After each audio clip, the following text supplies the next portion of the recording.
so excited to welcome you to the Bellemonte House. And who better to tell us about it but the president of North Carolina Wesleyan, Dr. Dewey Clark, and we have got one of the innkeepers, Denise Wilkie. Welcome to both of you. Thank you. It's good to be here. I have to tell you, when I told people we were doing this story and that we were going to show them the house, everybody said, tell me when it's going to be on. I can't wait to see it. The community there's been a lot of excitement about this, hasn't there? There is a lot of buzz in the community about it, and we're excited about that. We wanted to do something special here at the college and restore some history and do something on a level of quality that we'd be proud of, and it really turned out well.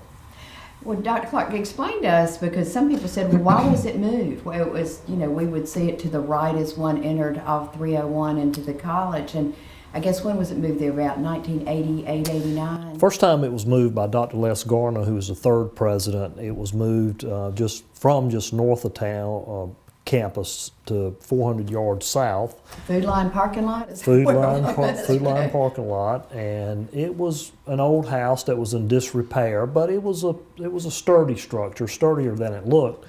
So he moved it on campus, and the intention was to fix it up and to live upstairs and to have his office downstairs. And that was the plan that the college was working towards. And then he got a call to come to be the president in a college in Iowa. So not everybody felt like that was the right use for the house. So it became offices for a number of years, about 30 years. And it became a sort of an eyesore at the front of campus. It's a beautiful structure when it's well kept.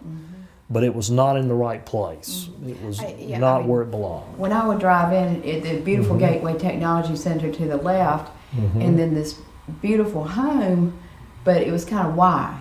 That's right. It needs to be isolated because the founders and the board has been so committed to being consistent in the brick Georgian colonial architecture, and this just didn't fit. It asked.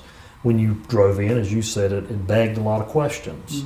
So putting it back here, I thought was the appropriate place. And what will be put in the location where it was? Well, there'll be the Stallings building, which will be a business classroom building.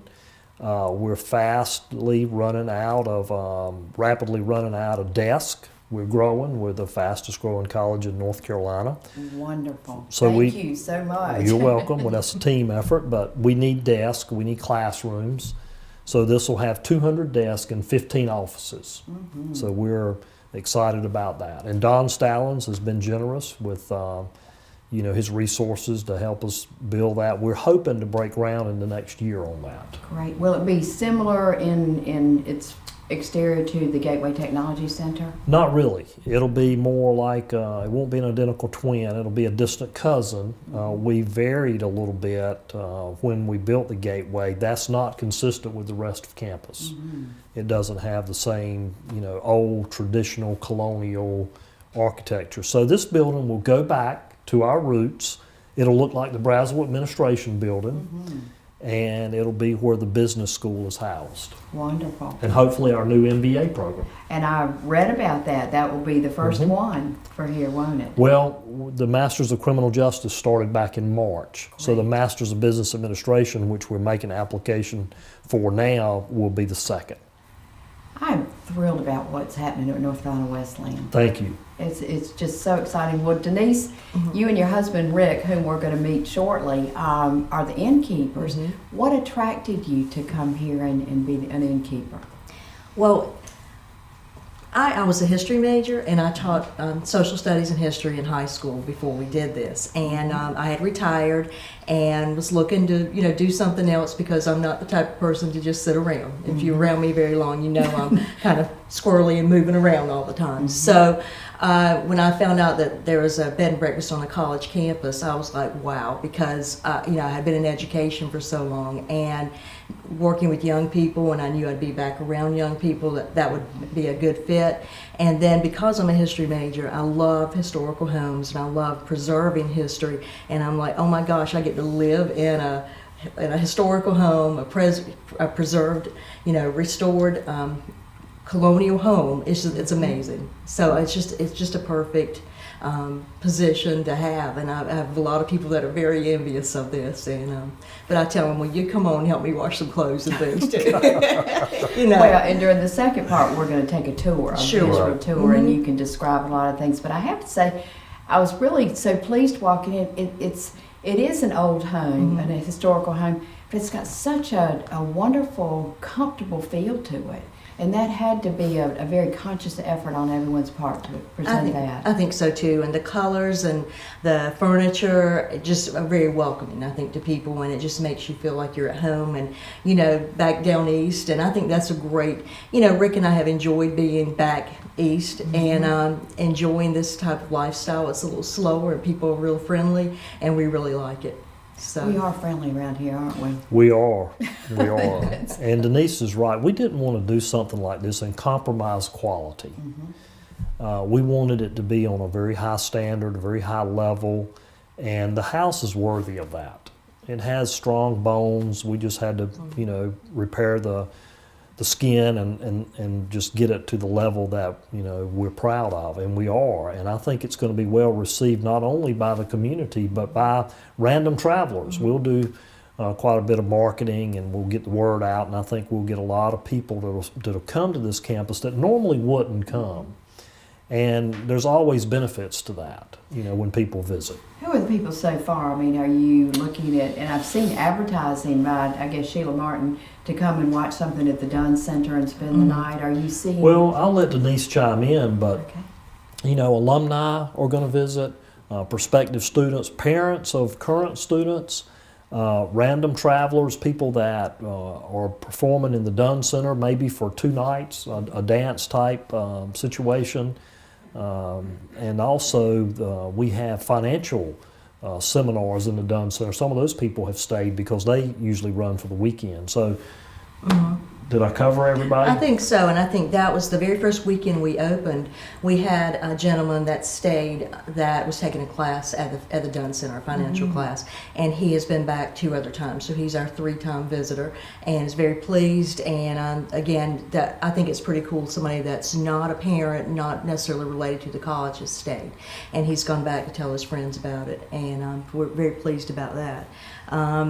You know, we've had a lot of parents that are interested, a lot of prospective, you know, students and employees. Wesleyan, I think, is also putting some people over here and that helps them too. The people are closer, they get a feel for what the college is about, and then it also, you know, helps them financially that they're staying here and not having to stay in a hotel. Denise, you took us out on the porch last time I was here, and it was this feeling of, wow, it's so beautiful, it's so peaceful, it's just an absolute gem of a place to stay. And now, what do you do when people wake up in the morning? Well, we Rick and I are up before they are, and we're in the kitchen, and a lot of times we will have something prepared that tries to be a little southern and also tries to be a farm fresh. So we use a lot of the local resources, even Smith's Red and White with their sausage and ham and bacon. It's been just a pleasure for people, you know, and we're saying, you know, their stores right down the street. And I think that's a great feeling for people to know that we're using local businesses and helping the local economy. We also try to do things that, you know, they'll enjoy and that are healthy, and we'll go back and tell people about it. So we serve breakfast in the dining room, and everybody eats at one time, and that's kind of cool too, because people are sitting down together that don't always know each other, but they get to meet a close friend and a new friend before they've left. Yeah, I'm amazed at how much the word's already gotten out.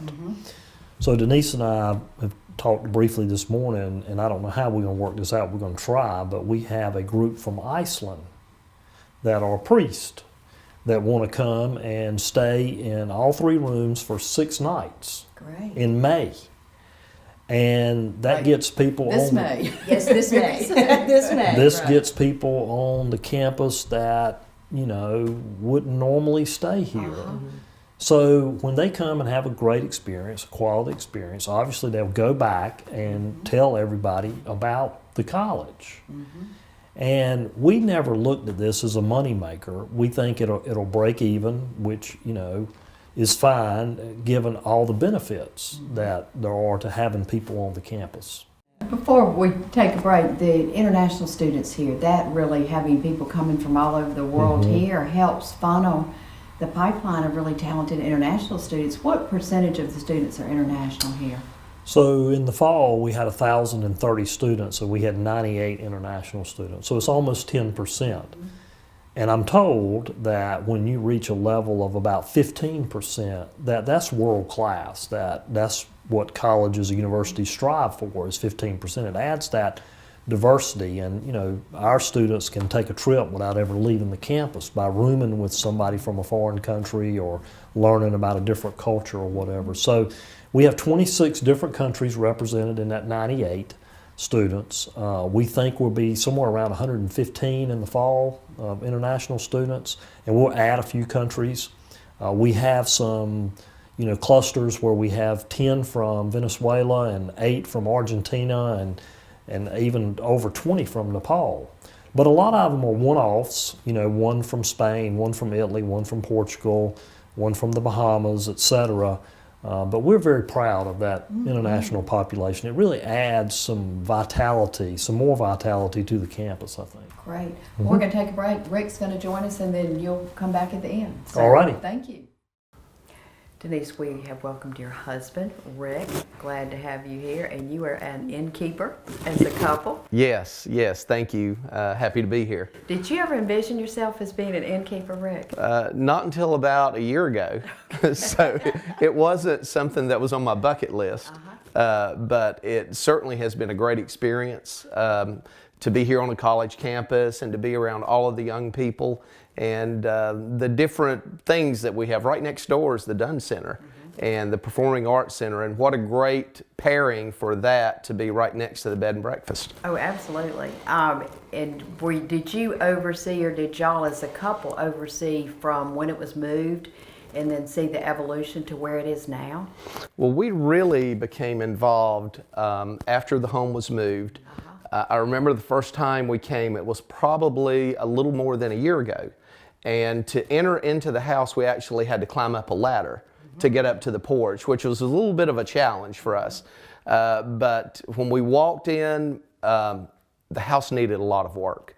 And at that point, it was difficult seeing it becoming what it is today. And so we've seen a lot, and the house is beautiful. They've just done a fantastic job restoring this beautiful house. Well, let's walk in the front door. Let's say people are standing at the front, which you see from the street.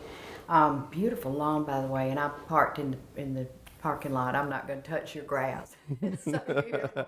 But flowers and whatnot. But you come in the front door, and we're in the room on the right. Kind of walk us through the different rooms. Denise, you want to? Well, when you come into the house, first thing you're going to notice is the painted floor in the hallway. It's a beautiful yellow and brown floor, and it's just incredible that they painted it. Rick and I were just amazed because it was hard pine floor. A lot of the original flooring was there, and it's just, I think people are just awed when they first walk in and see that. So the colors are matched up as best they can to the original colors? I believe so. And Ted Gossett has a lot to do with the decorating and the decor in the house.